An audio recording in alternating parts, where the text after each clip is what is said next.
మార్పు మొదలైంది బిగిలో. కత్తెరకుని పీలు తిరిగే పిల్లలు గ్రౌండ్ లో బంతులు అట్టుకుని తిరగడం మొదలెట్టారు. గొడవలు ఎట్టుకోవడానికి వాళ్ళకి టైం లేదు మైకిల్. టోర్నమెంట్ మ్యాచ్ అని పిల్లలందరూ తెగ బిజీ.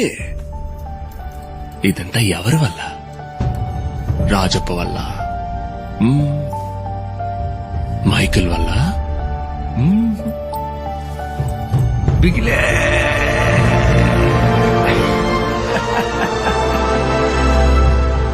సౌండ్ బిగిలే వాళ్ళకి హీరో. బిగిలు మళ్ళీ ఆడాలి, బిగిలు మళ్ళీ టీవీలో కనపడాలి, బిగిలు మళ్ళీ పేరు రావాలి. బిగిలు బిగిలు బిగిలు బిగిలు బిగిల్. ఇక్కడితో వదలకూడదు బిగిల్. నువ్వు ఇండియా కోసం ఆడాలి. ఈ లోకం మొత్తానికి నువ్వు యాడ్ నుంచి వచ్చావో తెలియాలి. అప్పుడే ఈ మురికి వడవంక లోకం అంతా చూస్తుందయ్యా. నీ మూలంగా ఒక్కొక్కడు వెలుగులోకి రావాలి.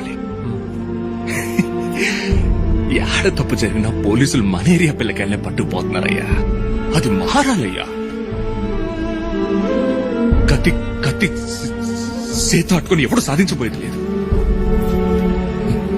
నువ్వు ఆడే ఆట వల్లే మనలాంటోళ్ళ జీవితాల్లో మార్పు రావాలా. మీ నాయన నమ్ముతున్నాడయ్యా. నాకు నమ్మకం ఉంది నాన్న. నువ్వు నీకోసం ఆటలేదు బిగులు, మన జనం కోసం ఆడుతున్నావయ్యా. అందుకని నీ ఆట అదిరిపోవాలంతే. కప్పు ముఖ్యం బిగులు, వదలొద్దు. వదిలిపెట్టాను నాన్న. సరే బిగులు, నువ్వు బయలుదేరు. నాదే ఉంది, మాట్లాడుతూనే ఉంటా. ఉదయాన్నే ప్రాక్టీస్ ఉంది కదా. అవునన్నా. సరే వెళ్ళు.